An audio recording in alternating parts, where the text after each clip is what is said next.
WWE से निकाल दिए जाने से कई सारे रेसलर्स का सपना खत्म हो सकता है। बहुत सारे रेसलर्स सिर्फ WWE में आने के लिए अपना पूरा करियर लगा देते हैं और ये सब कुछ केवल एक फोन कॉल से ही खत्म हो सकता है। लेकिन कुछ रेसलर्स को WWE से निकाला जाना ज्यादा बुरी बात नहीं लगती। उनको बस वो एक मौका लगता है जिससे वो खुद को और बेहतर बना सकते हैं। बीते सालों में कुछ रेसलर्स को WWE से निकाला गया है जिन्होंने अपने किरदार को और बेहतर करने के लिए बहुत ज्यादा मेहनत करी है।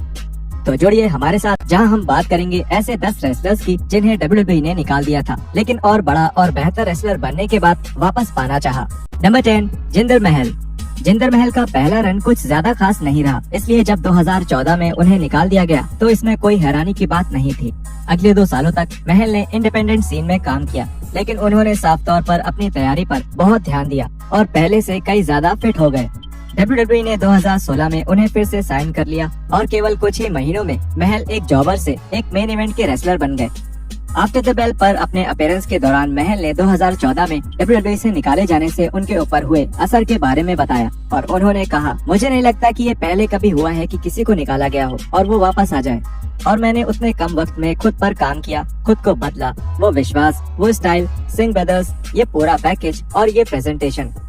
हाँ, मैंने सच में खुद को एक चैंपियन में बदल लिया और आपको ऐसा ही करना भी चाहिए। आपको एक चैंपियन बनने के लिए पहले चैंपियन बनना पड़ता है। मैंने सीखा कि कोई हमेशा के लिए नीचे नहीं रह सकता। आप मेहनत करते हो, खुद पर भरोसा करते हो तो बस इतना काफी है। अगर आपको खुद पर भरोसा है तो आप कुछ भी कर सकते हो और जब तक आप खुद को एक चैंपियन के तौर पर नहीं देखते तब तक आप WWE के चैंपियन नहीं बन सकते। लोग आपकी सच्चाई देख सकते हैं, आपके अंदर वो आत्मविश्वास होना चाहिए। यही इस खेल का बड़ा हिस्सा है। मुझे लगता है कि ऐसी मेंटल ट्रेनिंग को ही नजरअंदाज किया जाता है। नंबर 9, क्रिश्चियन ने 2005 में WWE का नया कॉन्ट्रैक्ट ठुकराने का एक बड़ा फैसला किया था, जिसके बाद उन्हें कंपनी से निकाल दिया गया। निकाले जाने से कुछ महीने पहले ही WWE के मेन इवेंट सीन में पहुंचे थे और उन्हें उस वक्त फैंस से अपने पूरे करियर का सबसे ज्यादा प्यार मिल रहा था। क्रिश्चियन ने TNA के साथ डील करने का फैसला किया और उन्हें तुरंत ही एक भरोसेमंद और ताकतवर रेसलर के तौर पर पेश किया गया जो एक वर्ल्ड टाइटल जीतने के लायक था। क्रिश्चियन के TNA रन को बहुत तारीफ मिली और उन्होंने दुनिया को ये साबित कर दिया कि वो सबसे कम आके जाने वाले रेसलर्स में से एक हैं और उन्होंने अपने इस रन के दौरान बहुत सफलता पाई और 2 अलग अलग मौकों पर NWA वर्ल्ड टाइटल भी जीता। क्रिश्चियन ने आखिरकार 2009 में WWE में वापस लौटने का फैसला किया, लेकिन इस बार WWE को पता था कि क्रिश्चियन एक बड़े खिलाड़ी हैं। अपने शुरुआती रन के केवल 2 साल के बाद ही क्रिश्चियन WWE के टॉप पर पहुंच चुके थे और वो अपने इतने शानदार करियर में पहली बार वर्ल्ड चैंपियन बन गए। Number 8, the revival. ऐसा अक्सर कहा जाता है कि WWE, खास करके विंस मैकमैन को टैग टीम रेसलिंग की कोई कद्र नहीं है और साफ तौर पर द रिवाइवल को ऐसा महसूस हुआ था।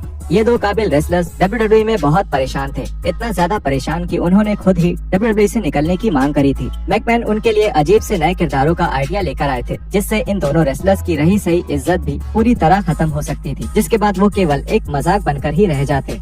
आखिरकार WWE ने इस जोड़ी को निकाल ही दिया और इस टैग टीम के लिए इससे बेहतर कुछ और नहीं हो सकता था। द रिवाइवल जल्द ही FTR में बदल गया और वो अपने हर प्रमोशन में बेहतरीन मैचेस लड़ने लगे। FTR ने AEW के साथ डील की और जल्द ही दोनों दुनिया की सबसे बेहतरीन टैग टीम्स में से एक बन गए। 2022 में ये अफवाह फैलने लगी कि WWE शायद फिर से FTR को कंपनी में वापस लाने की कोशिश कर रहा है। FTR खुद को उन ऊंचाइयों तक ले जा चुकी है कि WWE के खास लोगों की नजर उन पर पड़ गई। हालांकि FTR इन अफवाहों का बहुत मजाक बनाते हैं और अक्सर ही सोशल मीडिया पर मजाक में ये कहते हैं कि वो शायद WWE में वापस आने वाले हैं, लेकिन आखिरकार उन्होंने तय किया कि AEW के साथ ही फिर से साइन करना उनके लिए ज्यादा बेहतर रहेगा। Number 7, EC3।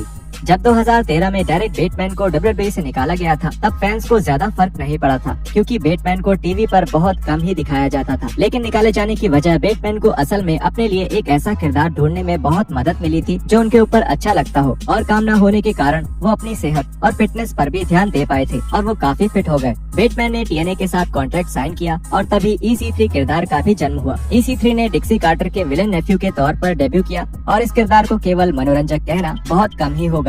ये बहुत अच्छा किरदार था और EC3 ने अपने किरदार को इतना बेहतरीन बना लिया था कि वो कई बार TNA वर्ल्ड टाइटल भी जीते थे।